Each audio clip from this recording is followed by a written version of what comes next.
Hello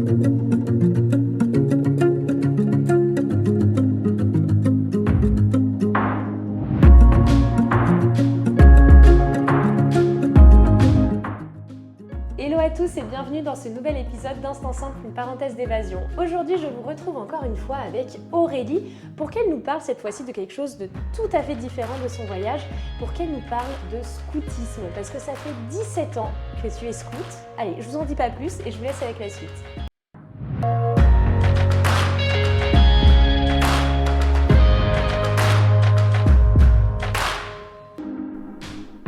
Bienvenue sur Instant Simple, une parenthèse d'évasion. Je suis Lina, coach de vie certifiée et voyageuse solo passionnée. À travers ce podcast, je vous propose chaque mardi un récit de voyage, une anecdote qui a été transformatrice pour moi ou l'un des invités. Le but, c'est d'aller explorer ensemble les leçons de vie qu'on a pu tirer de ces expériences, parfois un peu folles quand même. Alors si vous cherchez un podcast qui mixe développement personnel et voyage, vous êtes au bon endroit. Si ce concept vous plaît, je vous invite à soutenir ce podcast en laissant une note, un commentaire ou en le partageant à vos proches. Sur ce, bon épisode. Hello Aurélie. Coucou, enfin re-coucou. Ouais, re-bonjour. Pour ceux qui nous regardent, pour ceux qui nous écoutent, en tout cas ceux qui nous regardent, vous aurez sûrement remarqué qu'on est dans le même décor qu'un épisode précédent qui est sorti il y a un petit moment, parce que je ne vais pas les sortir les deux à la suite, je pense. Un épisode où Aurélie, du coup, nous partageait son aventure, son road trip qu'elle a fait cet été. Mais là, dans cet épisode, on va aborder un sujet où j'ai beaucoup de clichés et je tiens à m'excuser d'avance parce que le monde du scoutisme, c'est un monde que je ne connais pas, mais quand j'ai vu que tu étais scout, j'avais vraiment cette envie de le faire apparaître dans mon podcast parce que je pense que je ne connais pas, mais vous êtes nombreux à ne pas connaître aussi, j'en suis persuadée. Donc dans cet épisode, je vais te poser toutes mes questions qui peuvent parfois être très clichés. Voilà, tout ça. Le but, c'est que tu nous fasses vraiment un retour d'expérience sur le scoutisme. Voilà, donc merci. Donc déjà, tout d'abord, est-ce que tu peux nous dire, toi, déjà, depuis combien de temps tu es scout, comment tu t'es engagée Alors, le scoutisme pour moi, ça date, j'ai un peu toujours connu ça. C'est-à-dire que j'ai des parents scouts, des grands-parents scouts. D'accord. Enfin, le scoutisme est clairement une affaire de famille. Ok. J'ai commencé le scoutisme en septembre 2007. Ok. Donc j'avais tout juste 7 ans. Ah oui, tout petit. Un tout petit. Et j'ai jamais arrêté les scouts. J'ai fait 6 mois de pause. Bon, pareil, parce qu'il a fallu que je change de groupe, mais on en parlera. Mais sinon, j'ai jamais arrêté les scouts. Donc ça fait depuis mes 7 ans que je suis dans le scoutisme. Ça fait 17 ou 19 ans. Enfin, je ne sais plus trop, mais je compte plus trop là maintenant. T'as 24, ça fait 7. Voilà. Bon, on vous laisse faire les calculs, on n'a pas le temps. Tout à fait. Donc voilà, j'ai commencé du coup quand j'avais 7 ans. Moi, je fais partie du mouvement des scouts et guides de France. Il faut savoir que le scoutisme, c'est quelque chose qui est mondial. Okay. Et en fait, on a une organisation qui reconnaît le scoutisme. C'est l'Organisation mondiale du mouvement scout, l'OMMS. Il y a 2 M, c'est pas l'OMS, hein, l'OMMS. Et cette organisation mondiale du scoutisme, elle reconnaît des mouvements scouts. Et nous, en France, elle reconnaît le scoutisme français. Okay. Et dans le scoutisme français, elle ne reconnaît que le scoutisme français. D'accord. Et nous, on est plein de petites sous-organisations. Donc moi, je fais partie des Scouts et Guides de France. On est une association qui regroupe... On approche les 100 000 adhérents en France et dans le monde, parce qu'il y a plein de groupes Scouts et Guides de France dans le monde. Okay. Il y a plein d'autres mouvements qui sont reconnus, notamment les unionistes de France, les éclaireurs et éclaireuses de France, les éclaireurs et éclaireuses de la nature. Enfin, il y en a d'autres, mais je ne voudrais pas dire de bêtises. Okay. Il y a plein de mouvements qui sont reconnus par le scoutisme français. D'accord. Et puis après, tu as d'autres mouvements de scoutisme qui, eux, ne sont pas reconnus par le scoutisme français et donc par l'OMMS, mais qui restent quand même le scoutisme de Baden-Powell de 1907. D'accord. Donc, c'est quoi là le scoutisme de ce que tu viens de dire Baden-Powell, c'est le fondateur du scoutisme. Ok. Il a fondé le scoutisme en 1907, donc il y a longtemps.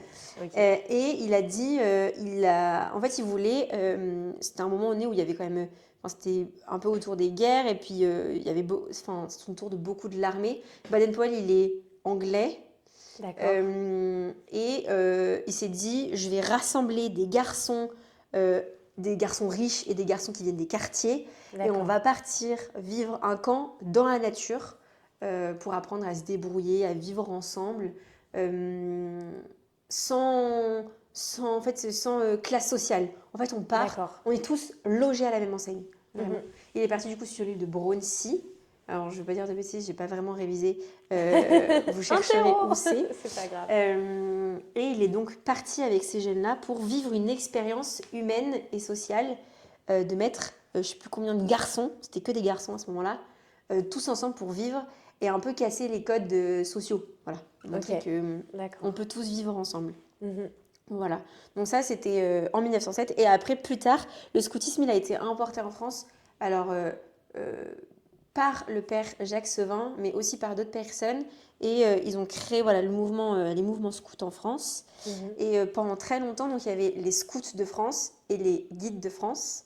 Et en 2000, oh là là, j'ai vraiment pas révisé. En 2004, en 2006, 2006, il y a eu une fusion des scouts de France et des guides de France. Et c'est devenu du coup D'accord. les scouts et guides de France. Ok. Donc, on est une association reconnue d'utilité publique, d'éducation populaire, qui est coéduquée, donc filles et garçons mélangés, Mhm. donc qui prône vraiment le vivre ensemble aussi à travers les échanges filles-garçons.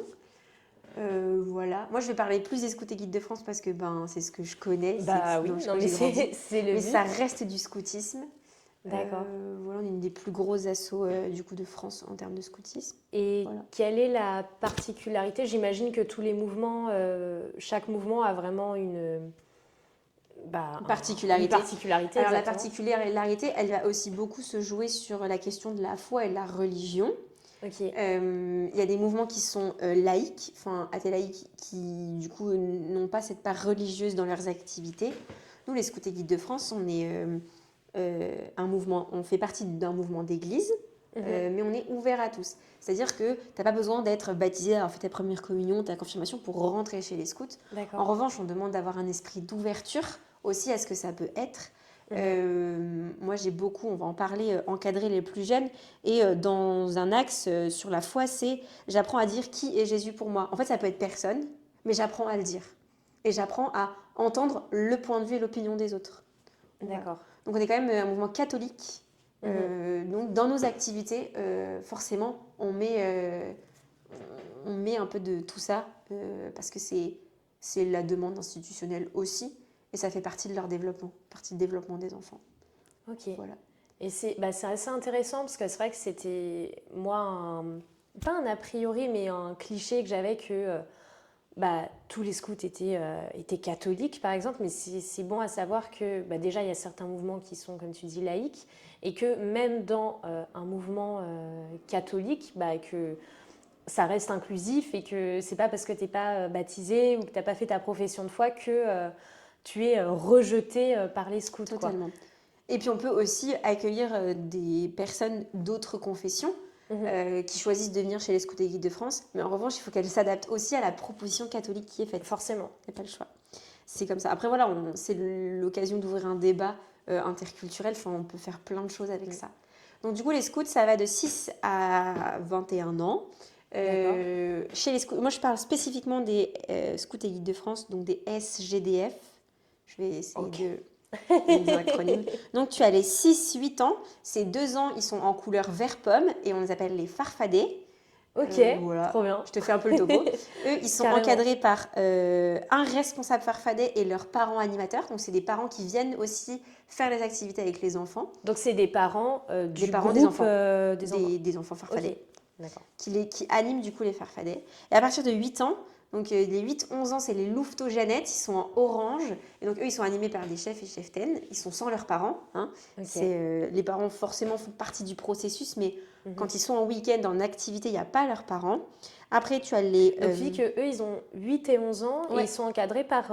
des jeunes à partir de 17 ans. Ah, d'accord, c'est des jeunes plus Des plus âgés grands. du coup qui... Voilà. Après, on parlera des chefs après. Et donc ça, c'est les louveteaux-jeunettes. Ils sont en orange. Après, tu as les scouts guides. Donc, eux, c'est les 11-14 ans. Ils sont en bleu. Pareil, ils sont encadrés par des adultes qui ont plus de 17 ans. Et après, tu as les pionniers caravelles. Donc, eux, ils sont en rouge. Ils sont entre 14 et 17 ans. Et après, tu as 17-21 ans, les compagnons. Donc, les compagnons, ils sont en vert foncé. Je vais dire vert sapin, comme ça tu vois bien.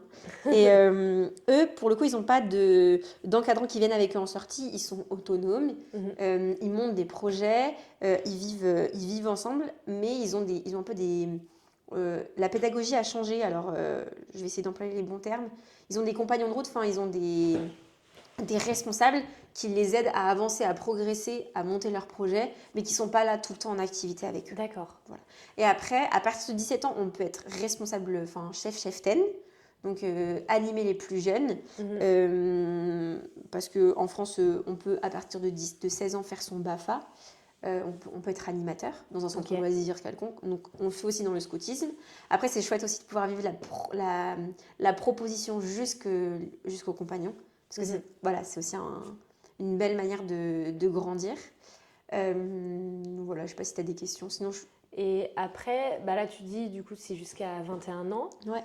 Mais ensuite, par exemple, toi, tu as 24. Ouais. Donc, quel est ton rôle aujourd'hui? Est-ce que tu es encore engagée et du coup, comment se passe ton rôle? Alors, du coup, tout cet écosystème, alors je place le décor. Cet écosystème, donc, tu as globalement, dans un groupe, tu as une unité de chaque couleur. Les louveteaux-jeunettes, ils forment une unité, les scouts guides une unité, les pioquets une unité, etc. Chacun forme une unité. Toutes ces unités-là, elles sont regroupées dans un groupe. Et dans un groupe, il faut du coup des responsables de groupe. Il faut des équipes qui aident les chefs et cheftaines, des adultes qui encadrent. Donc eux, ils ont une chemise violette. Et tous ces groupes, ils sont rassemblés en territoires. D'accord, ok. Bon, c'est bon, on va se traduire dessus. Tous ces territoires sont rassemblés. La France, elle est coupée en plusieurs morceaux. Je ne veux pas dire de bêtises, donc je ne sais plus combien, mais on est regroupés en centres de ressources. Et après, c'est la France. Enfin, en gros. Et il y a donc, la France, elle est découpée en plein de petits territoires. Et on a aussi un territoire monde. Donc, on a des groupes scouts et guides de France qui sont notamment, il y en a un à Londres, il y en a un peu partout. Il doit y en avoir un, j'allais dire à Singapour. Enfin, il y a vraiment des petits groupes scouts et guides de France qui font partie d'un territoire, du coup, le territoire monde. D'accord. Et du coup, comment ils se font les territoires? Est-ce que c'est en fonction par département ou... Il y a très longtemps, c'était comme ça. Aujourd'hui, en fait, c'est par nombre d'adhérents. Parce que la taille normale d'un territoire, c'est à peu près 1000 personnes. Tu vois, sur Lyon, moi, mon territoire, qui s'appelle le territoire Lyon-Saône-et-Collines, on est un territoire qui regroupe 4 ou 5 arrondissements. 5 arrondissements. Alors que, par exemple, je vais prendre un exemple, dans le sud-ouest de la France, c'est 4 ou 5 départements. Donc en fait, ça dépend de la population. En fait, forcément. C'est au nombre de personnes qui font partie. C'est par zone géographique. Paris, c'est pareil, ils sont coupés en petits aussi. Et dès que tu vas sur des zones rurales, c'est beaucoup plus étendu. Forcément. Et en fait, toutes ces cellules-là, elles permettent de faire vivre du scoutisme aux plus jeunes. Donc aux 6-17 ans, aux 6-21 ans. D'accord. Voilà. Et donc moi, mon rôle, je fais partie d'une équipe territoriale, donc je suis dans le territoire. Donc tu as le groupe, l'équipe de groupe qui accompagne les chefs et cheftaines. Et puis tu as le territoire avec l'équipe territoriale qui, elle, accompagne les groupes et les chefs et cheftaines. Dans un territoire, tu as combien de groupes à peu près? Nous, là, on a 8 groupes, mais en fait, c'est fluctuant en fonction du nombre de personnes que tu as dans tes groupes. Oui. Tout simplement. Et le scoutisme étant en telle expansion qu'aujourd'hui, on crée des nouveaux territoires, on les sépare, on les coupe pour pouvoir retrouver pour pouvoir vivre du scoutisme à taille humaine et pour pouvoir être plus facilement dans les échanges avec les équipiers de groupe et les chefs et cheftaines. Forcément, parce que dans un groupe, ça va être à peu près combien de personnes? Est-ce que, tu sais, par exemple, quand tu parlais des tranches d'âge, est-ce que vous restreignez à un certain nombre ou est-ce que c'est ouvert en fait, on se donne un maximum. Globalement, grand maximum 30 par unité, parce qu'après, sinon, ça devient quand même un peu ingérable. La bonne taille, c'est quand même entre 20 et 24. En dessous, c'est possible aussi. En fait, tu peux vivre du scoutisme même avec 3 jeunes. Oui, bien sûr. Mais sinon, après, on fait des jumelages, tu pars avec d'autres unités pour pouvoir vivre des activités quand même intéressantes. Mais on essaie quand même de garder des tailles humaines. Je peux pas te dire parce que vraiment ça dépend. Ouais. Ça dépend. Et là, si on doit parler du coup de... Parce que maintenant que tu nous as bien expliqué du coup Poser le le décor. décor, des actions. Enfin, genre actions, de concrètement. ce qui se passe, du feu dans la forêt, tout ça quoi. Trop bien. Alors, globalement, chez les scouts, donc c'est un peu par tranche de 3 ans. Donc, Ouais. une année type. On fait la rentrée tous ensemble. On se dit bonjour. On accueille La les rentrée nouveaux. en septembre. Ouais, voilà. Ok, Donc, comme pendant le l'école. mois de septembre. Il y a ce qu'on appelle les montées. Donc, il y a les plus jeunes qui montent dans la branche. Donc, chaque unité, on appelle ça aussi une branche, qui monte dans la branche supérieure, etc. Donc, c'est le moment où on se dit bienvenue, on accueille les nouveaux, etc. Et après, tout au long de l'année, on fait des activités. C'est toujours la même cellule. L'unité, c'est toujours les mêmes. Hein. Ça change pas. C'est pas Oui. comme le centre de loisirs où parfois, tu n'es pas avec les mêmes copains, etc. Bien sûr. Là, quand tu t'engages sur l'année. Okay. D'accord. Tu t'engages à venir aux activités à l'année. Donc, on fait des week-ends campés, ou pas forcément. On fait des demi-journées, des journées, avec les plus grandes, juste entre nous. En fait, ça dépend vraiment de notre pédagogie. Et à la fin de l'année, on a un gros camp d'été, donc qui est plus ou moins long en fonction de notre âge. Les plus petits partent 3-4 jours, les plus grands ils partent 3 semaines. Et D'accord. entre-temps, du coup, c'est modulé. Et oui. Et du coup, c'est... Donc l'engagement à l'année, est-ce que les week-ends, par exemple, c'est genre tous les week-ends ou c'est style un week-end par- enfin, Non, en fait, ça dépend. Moi, par exemple, j'ai donc longtemps été cheftaine Louveteaux Jeannette, donc responsable des 8-11 ans, les chemises oranges. Mhm. Donc les adultes, ils ont la même couleur de chemise que les jeunes. Hein. D'accord. C'est important. Ok. Et donc moi, je les ai longtemps encadrés. Moi, j'habite à Lyon, je vais faire du scoutisme dans le sud de la France. En fait, pour moi, c'était plus intéressant de faire un week-end par mois et de descendre qu'une fois mon week-end, mais de faire un vrai week-end et de se voir longtemps, plutôt que faire peut-être une journée toutes les 2 semaines ou une demi-journée toutes les 2 semaines. Il y avait un vrai sens pédagogique à les faire camper, quoi.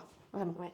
Et quand vous organisez, quand tu dis des week-ends, du coup, c'est des week-ends campés, donc vous allez dans... La nature. La nature, enfin, est-ce que des fois vous allez, je sais pas, dans un camping déjà, ou genre vous allez vraiment dans la forêt et... Dans la forêt, dans la nature. Enfin, en fait, Ok. Après, forcément, c'est pour les plus jeunes, par exemple, il faut qu'on ait un point d'eau, il faut que ce soit clôturé. Enfin, il y a des contraintes quand même. On est régi par des organismes nationaux, notamment Jeunesse et Sport. Donc en fait, on part pas dans la nature faire les fous. Il y a vraiment un cadre pédagogique, un projet éducatif. Enfin, vraiment, c'est quelque chose qui est quand même assez bien cadré. Oui, on part dans la nature, quoi. On a un champ, on a des gens qui ont des champs qui nous prêtent, etc. Et typiquement, comment ça se passe quand vous arrivez sur le camp? Est-ce que... Enfin, Maintenant, voilà, quoi. Est-ce que c'est comme dans les films américains où chacun a sa petite mission d'aller prendre du bois? Ouais, mais carrément. Ok. En fait, la première Désolée, chose à c'est faire... des questions clichés, Ah, mais ouais, mais je les pose. Quand on arrive, on se retrouve. La première chose, c'est qu'il faut monter le camp. Donc, Ouais. on monte nos tentes. C'est des grandes tentes canadiennes. Ça fait vraiment à l'américaine, quoi. On peut dormir à 8-10 dedans. Ok. Donc, ils vivent par petites équipes. Donc, c'est globalement les mêmes équipes à l'année. Et ils dorment avec leur équipe. C'est des équipes qui sont non mixtes. Parce que généralement, quand vous partez en week-end, vous partez avec tous les âges? Non, Et... ça dépend. Non. Ouais, ça dépend. En fait, on parle pas vraiment avec juste notre unité. Genre, par exemple, Juste les louveteaux 8-11 ans. Ouais, juste les louveteaux, par exemple. Où moi, je pars en week-end avec mes louveteaux. J'ai préparé mon matériel, mes activités en avance. Hop, on arrive, on monte le camp, on monte nos tentes, on s'installe, on prépare un endroit pour faire la cuisine, etc. Et chacun a sa mission, du coup. Chaque équipe a... Alors, tout le monde monte les tentes, chacun monte sa tente.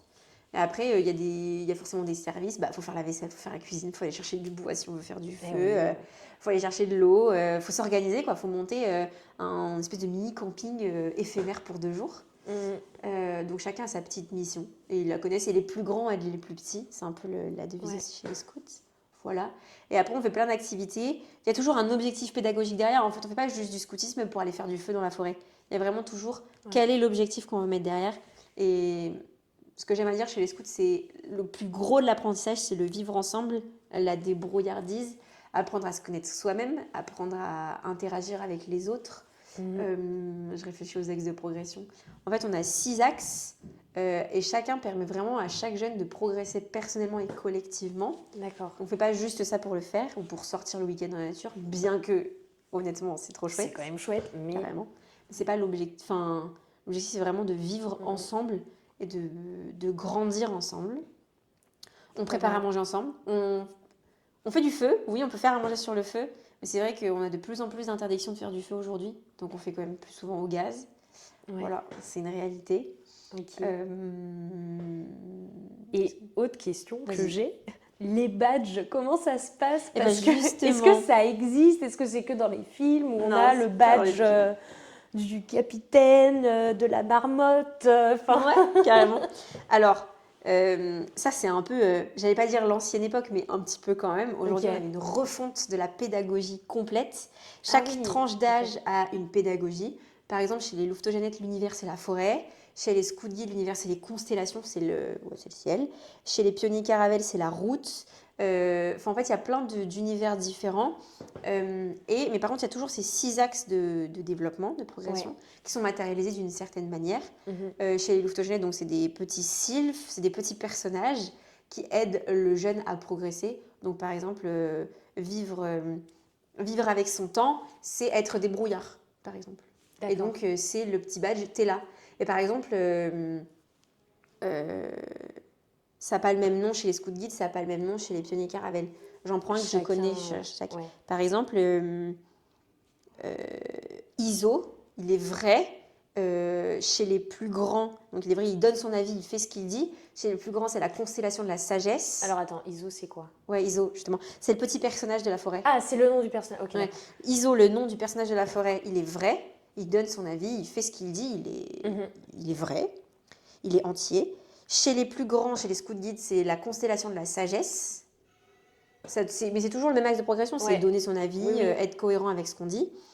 Et chez les pionniers caravelles, c'est oh Aurélie, vivre avec des valeurs. D'accord, ok. Mais ces 3 étapes-là, ces 3 strates-là, Mhm. elles veulent dire exactement la même chose. Elles veulent Oui. dire vivre avec des valeurs. Et du coup, est-ce qu'il y a une remise des... Parce que, Ouais. tu vois, dans les films, on va voir les scouts et puis on va dire, ah tiens, aujourd'hui, tu as le badge, tu as tel badge. Mais ils sont pas donnés... Enfin, dans ce qu'on voit, ils sont pas donnés à tout le monde en même temps, etc. Comment tu... Enfin, je sais pas déjà qui décide de donner un badge, sur quoi ça repose, et est-ce qu'il y a une cérémonie justement pour remettre un badge? Alors, un badge, on part toujours du jeune. En fait, aujourd'hui, on n'est plus dans un système du plus fort vers le plus faible. Ouais. C'est vraiment, ça part des jeunes. Tu as envie de progresser? Ok, tu as envie de progresser avec quel axe de progression? Et en fonction de l'âge, on adapte le discours. Est-ce que Mhm. on parle des petits noms des personnages? Est-ce qu'on parle de constellations? Est-ce qu'on parle d'axes de pierre de cairn, d'axes de progression, par exemple? Mhm. Donc ça, c'est vraiment en fonction de leur âge. Et ça vient du jeune. Le jeune, il dit, moi, je dois progresser. Je dois plus souvent jouer avec les filles et les garçons, par exemple, chez les plus jeunes. Je joue qu'avec les filles, il faudrait que je joue un peu avec les garçons. Et donc, il va faire cet effort-là pendant toute l'année ou pendant tout le camp. Mhm. Et après, il y a un entretien avec le chef. L'idée, c'est vraiment de... Nous, notre objectif à nous, les adultes, c'est vraiment de faire progresser le jeune, qu'il arrive à atteindre ses objectifs, qu'il Ouais. grandisse. Mhm. Et donc, il me dit, si à la fin de l'année, on se dit, est-ce que tu as fait des efforts, etc. Si les efforts sont reconnus des deux côtés, et on fait une cérémonie où c'est pas l'adulte qui rend au jeune, mais bien le jeune qui vient chercher son badge. Trop bien. Donc, je trouve que c'est chouette parce que ça a vraiment C'est un... pas descendant, c'est pas comme à Ouais. l'école où on met une note et puis ah bah non, t'as moins de la moyenne, bon bah t'as pas le badge, tu vois. Enfin, C'est vraiment montant. Et ouais. c'est vraiment le jeune, l'enfant qui vient chercher sa récompense. Enfin, c'est pas une récompense, c'est pas une récompense du tout, c'est vraiment ouais, une progression. Tu vois, on a notre prière scout, elle dit j'attends pas d'autre récompense que celle de savoir. Et en C'est fait, beau. c'est tout à fait ça. Oui, ces badges, oui, c'est hyper gratifiant d'avoir ces 6 badges par rapport à l'autre qu'on a peut-être eu 2, 3. Ouais, c'est hyper gratifiant, mais c'est pas pour ça que je le fais. Je, Mhm. je le fais pas pour avoir un badge et pour être plus fort qu'eux. Je le fais pour apprendre et savoir. Voilà. Ok, trop bien.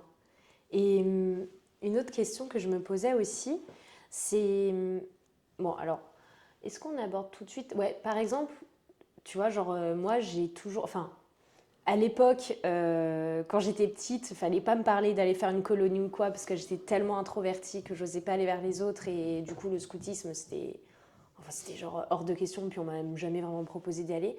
Mais je pense qu'avec le recul aujourd'hui, genre j'aurais aimé peut-être être scout, tu vois, parce que la débrouillardise, c'est tellement la base, et je le vois dans les road trips, dans les voyages, enfin, c'est tellement important d'être débrouillard.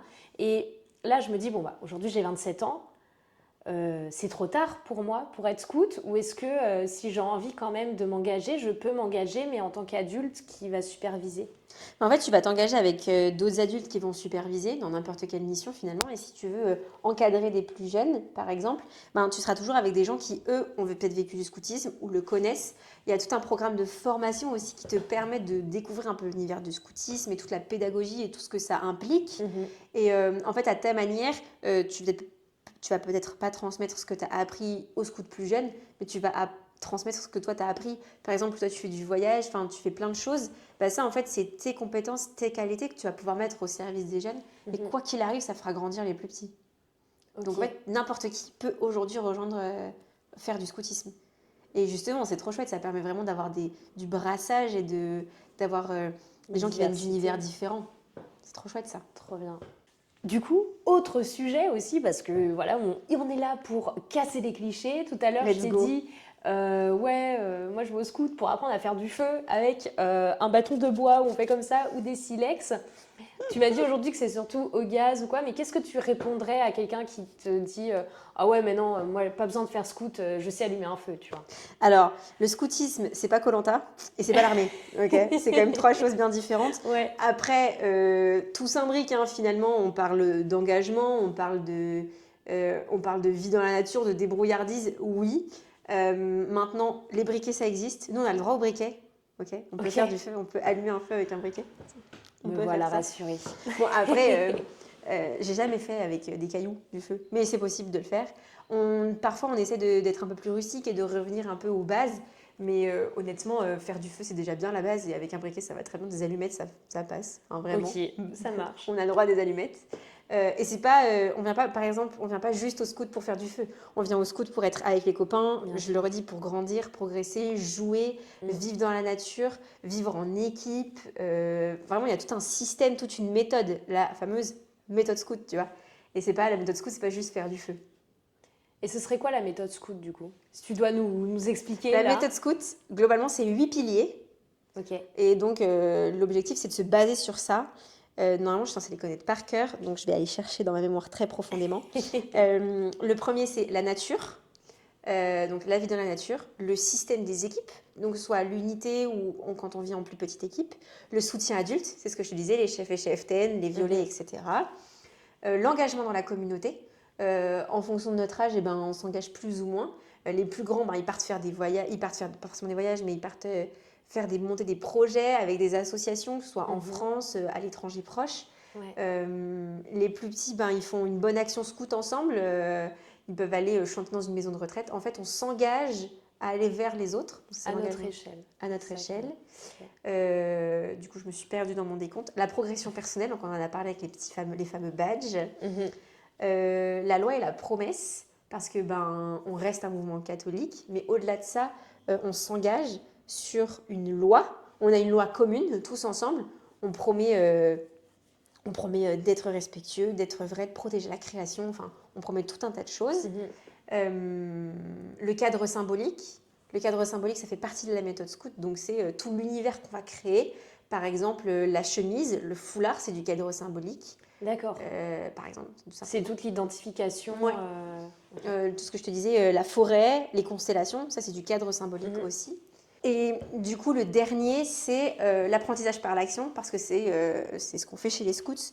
Par exemple, au scout, on apprend à faire la cuisine, on apprend à éplucher des patates. C'est peut-être une activité à part entière que d'éplucher des patates, par exemple. Okay. En fait, ça développe aussi la débrouillardise. On n'apprend pas sur les bancs de l'école à gratter du papier et à réciter des leçons. On apprend en faisant. D'accord. Et ça c'est assez intéressant, justement, si je rebondis. Toi qui as été scout, du coup, en parallèle de ta scolarité classique, qu'est-ce que tu peux nous en dire? Est-ce que, du coup, quand tu étais à l'école, des fois, tu ressentais vraiment un décalage ou est-ce que, tu vois, un décalage, je veux dire, entre ce que tu faisais au scoutisme et ce que tu faisais à l'école? Est-ce que tu te disais, l'école c'est trop nul, moi je vais aller que au scout, ou l'inverse? En fait, c'est des choses qui sont quand même assez complémentaires parce que oui, au scout, tu apprends à compter, etc. Mais il y a des choses, enfin, tu les apprendras pas au scout, quoi. Nous, Bien les sûr. adultes, on va pas apprendre aux jeunes le théorème de Pythagore. Enfin, c'est pas notre objectif. En Évidemment. revanche, si un jeune arrive en week-end, qu'il a galéré sur son théorème, si je sais, je peux peut-être l'aider, mais c'est pas du tout l'objectif. Le scoutisme, on a l'habitude de dire que c'est un peu l'école de la vie. Ouais. Parce que tu apprends ce que tu n'apprends pas à l'école et inversement, Mhm. un petit peu. Moi, j'aurais rêvé. Enfin, et puis ça existe, hein, il y a des écoles, hein, les écoles des classes en forêt, de l'école dans la nature, etc. Ça existe. Moi, j'aurais rêvé d'être le matin en cours et l'après-midi chez les scouts, quoi. Enfin, Ouais, vraiment, voilà, trouver le bon le bon compromis. C'est ça. C'est des choses qui sont hyper complémentaires. Dans cette fameuse école de la vie, en fait, tu apprends à grandir et à te débrouiller dans ta vie. Et l'école, elle te l'apprend aussi, mais d'une autre manière. Et pour moi, les deux sont hyper complémentaires. Je peux pas dire les scouts c'est mieux que l'école parce que Bien sûr. c'est pas possible. Et en même temps, bah, y a un côté cadre hyper chouette, hyper bienveillant, hyper solide aussi dans le scoutisme Ouais. que tu as à l'école selon où tu tombes, mais pas forcément. Enfin, en fait, pour moi, c'est complémentaire. Et je suis curieuse aussi de... Enfin, tu dis que justement c'est l'école de la vie et je te rejoins, même si je ne suis pas scout, mais je te rejoins, à mon avis, ça doit vraiment être ça. J'imagine que les rencontres que tu fais là-bas, c'est aussi... Enfin, tu noues, je pense, des amitiés très fortes avec ces personnes. Est-ce qu'aujourd'hui, encore dans ton entourage, tu as des amis... Enfin, raconte-nous. Eh bien, oui, tu as des quand amis, tu me dis mais ça, j'y t'as pense compris. très très fort. Par exemple, ma meilleure amie, qui est toujours ma meilleure amie aujourd'hui, on s'est rencontrés au scout. Ouais. Et en fait, on a fait du scoutisme ensemble, on s'est séparés, on a refait du scoutisme ensemble. Aujourd'hui, on vit du scoutisme bien différent. Mais c'est par là qu'on s'est rencontrés. Et en fait, c'est des amitiés qui sont tellement, j'allais dire, vraies, elles, mais comme d'autres, Ouais. que c'est des amitiés qui perdurent dans le temps.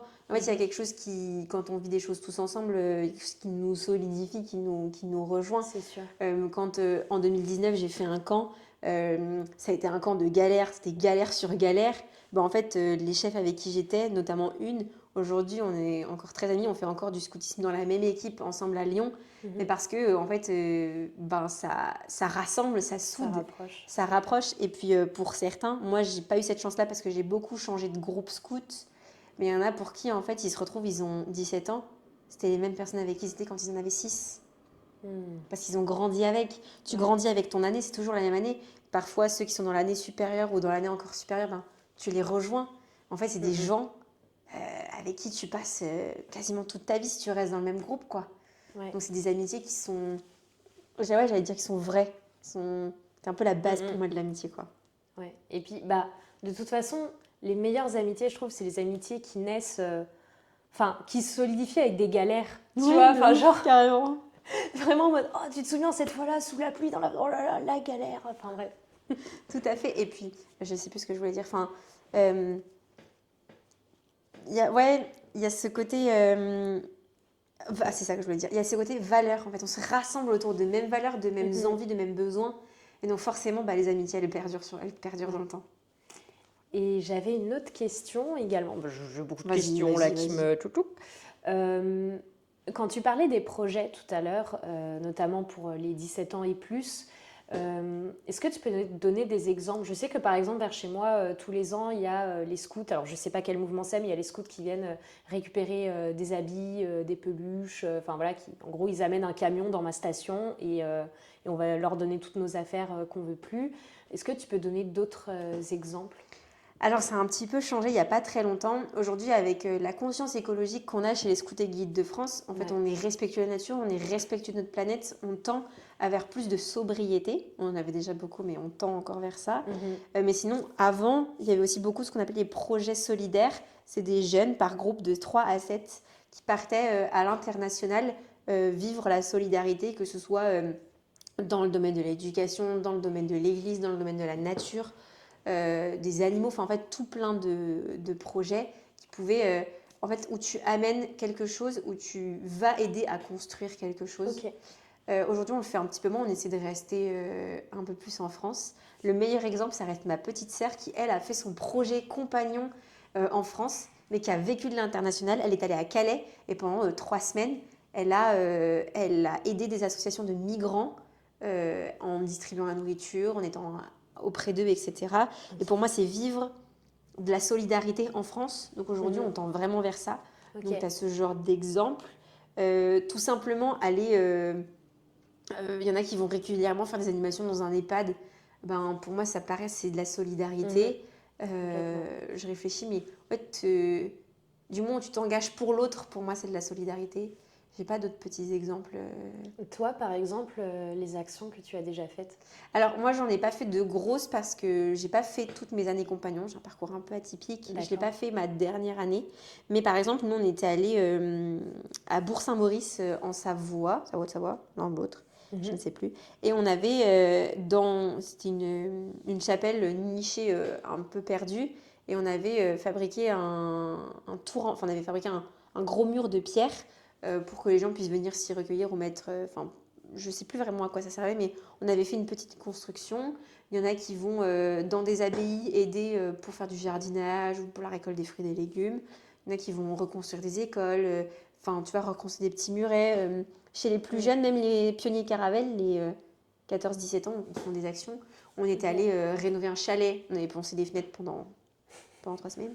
On avait construit un compost et puis on avait retrouvé... Enfin, la rivière, le lit de la rivière, il n'était pas très bien formé. Donc, on avait reformé le lit de la rivière, par exemple. En fait, du moment où tu apportes ton aide, tu fais de la solidarité.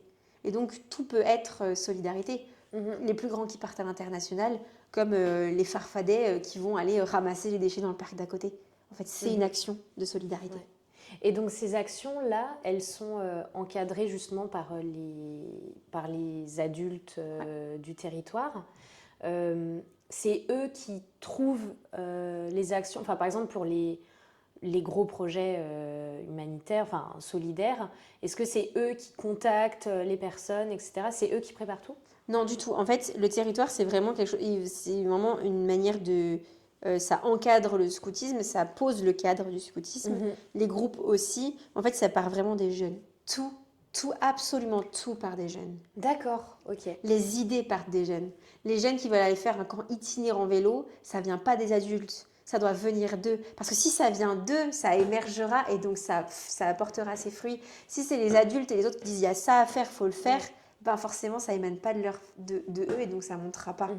C'est vraiment un côté, on laisse la parole aux jeunes.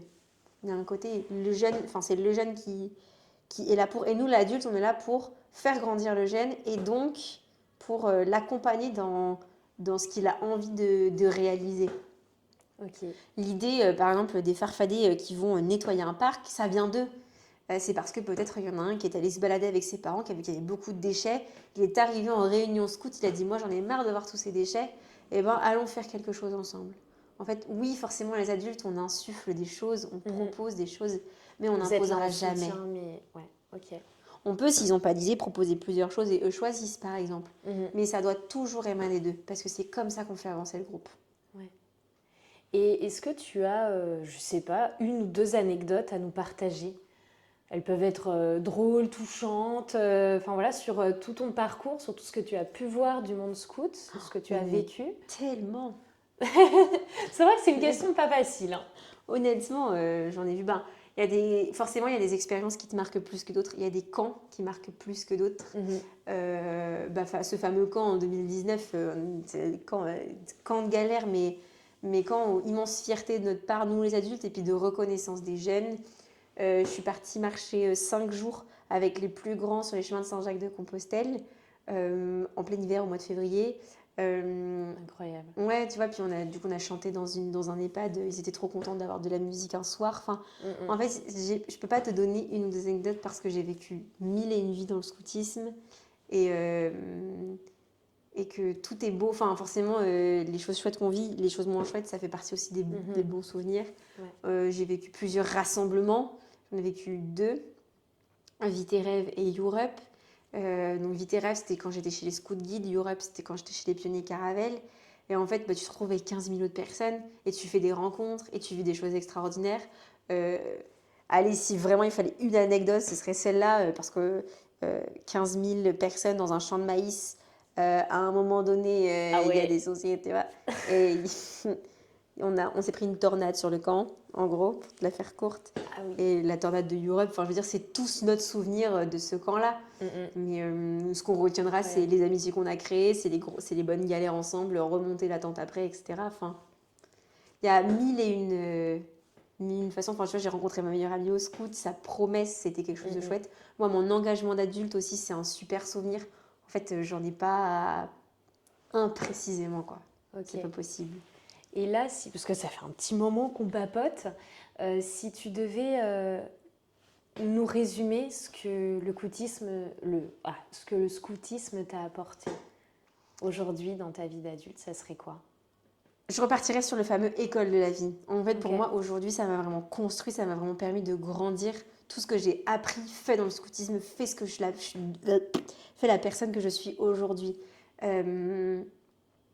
Par exemple, on parlait de mon voyage. En fait, j'aurais pas eu l'audace de partir toute seule comme ça en voyage si j'avais pas un grain de folie qui avait été semé par les scouts, si je ne savais pas cuisiner, si je ne savais pas monter une tente, me débrouiller en cas de galère.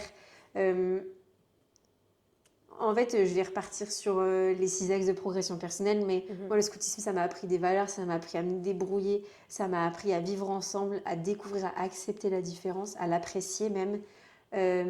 Ça m'a appris à dire les choses, à être vrai avec moi-même, avec les autres.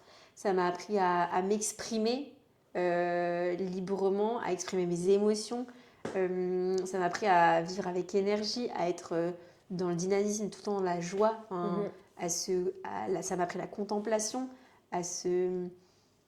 comment dire, à se satisfaire de peu. En fait, juste de l'amitié et de ce que j'ai autour de moi. En fait, ça m'a appris la vie. Trop bien. Incroyable. Merci beaucoup pour ton témoignage. De rien, avec plaisir. Et est-ce que tu pourrais peut-être... alors, pour clôturer, on va dire, si on parle de, tiens, si moi je veux m'engager demain, comment ça se passe? Et surtout, je suis assez curieuse de savoir... Alors, j'imagine que, enfin, tu vois, quand on aime, on ne compte pas, etc. Mais ça reste une activité bénévole, j'imagine. Ouais. Et combien de temps tu consacres aujourd'hui au scoutisme dans ta vie? Est-ce que ça se compte, genre, tu sais, par heure par semaine ou comment tu quantifies un peu? Tu peux pas quantifier. En ouais. fait, la seule chose que je gagne à être là, c'est le plaisir de devoir grandir. C'est un peu la phrase que je disais à mes jeunes. Parce que ça demande du temps, ça demande de l'énergie. C'est ça. Ça va dépendre si on a des activités, des grosses activités à préparer ou pas. Là, aujourd'hui, je suis dans une mission où j'accompagne les chefs, donc ça me prend quand même du temps aussi. On a organisé un gros événement dimanche dernier autour de la lumière de la paix de Bethléem. C'est une lumière qui vient de Bethléem, qui est ramenée par des scouts autrichiens, puis des scouts français, et qui est diffusée largement à tout le monde. Okay. C'est un gros événement qu'on a voulu organiser à notre échelle. Ça nous prend beaucoup de temps, mais c'est sur un one-shot, sur quelques temps. Ça nous prend du temps. En fait, c'est un engagement bénévole. Je ne saurais pas te dire. C'est ça. Puis je pense qu'aujourd'hui, c'est aussi une passion pour toi. Enfin, Ah oui, tu fais carrément. ça parce que tu aimes et Bien donc sûr. on ne compte pas forcément, mais c'est vrai que... Ça prend du temps. Ouais, voilà, ça prend du temps. Ça prend du temps. Et... Je ne pourrais pas te dire combien exactement. Et du coup, si tu devais nous expliquer si moi, par exemple, j'ai envie de m'engager demain, comment ça se passe? Bah, la première chose à faire, ce serait de contacter le groupe scout le plus proche de chez toi. Il y a sur internet, tu tapes groupe scout et tu tapes le nom de ta ville, tu vas trouver le ou les groupes scouts qui est dans ta ville. Il y aura toujours un contact, que ce soit un responsable de groupe ou d'autres. Et envoie un message, dis que tu es intéressé et va découvrir le scoutisme. On a pas mal de groupes aussi sur Facebook. On a un gros groupe qui s'appelle le Cercle Scout, donc là qui rassemble beaucoup de mouvements. Bon, pareil, tu peux poster un message et dire je cherche un groupe scout à tel endroit pour vivre du scoutisme. Ok. En fait, c'est assez rapidement accessible. Voilà. Trop bien.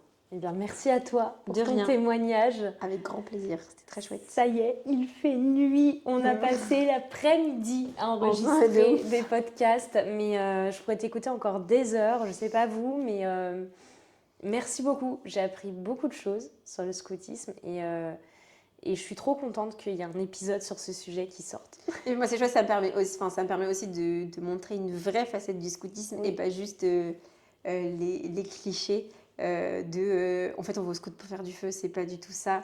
Je suis un puissant fond sur le sujet, donc pour moi, c'est hyper important aussi je vais pas dire rétablir la vérité, mais de poser les bases de ce que c'est vraiment le scoutisme. Ok. Et si des personnes qui nous écoutent ont des questions, est-ce que je peux me permettre, je sais pas, de mettre genre ton Insta en description et... Ouais, carrément. Ou alors, Elles sur viennent te Internet, ils peuvent demander. trouver justement le contact du groupe le plus proche Ou et le poser des contact, questions ok. directement de la réalité de l'endroit où ils Ouais. habitent. Parce que forcément, on vit pas le même scoutisme quand on vit à Lyon que Mm. quand on vit en pleine nature. C'est ça. Donc, Bon, bah, ouais. je mettrai le lien du site. J'imagine qu'il y a un site internet qui doit Ouais, répertorier, puis on je pourra pense. mettre l'Insta des Scouts et Guides de France aussi. Il y a quand même pas Ok. mal de choses qui s'y passent. Bon, bah, super. On mettra toutes ces infos là. Merci beaucoup. De rien.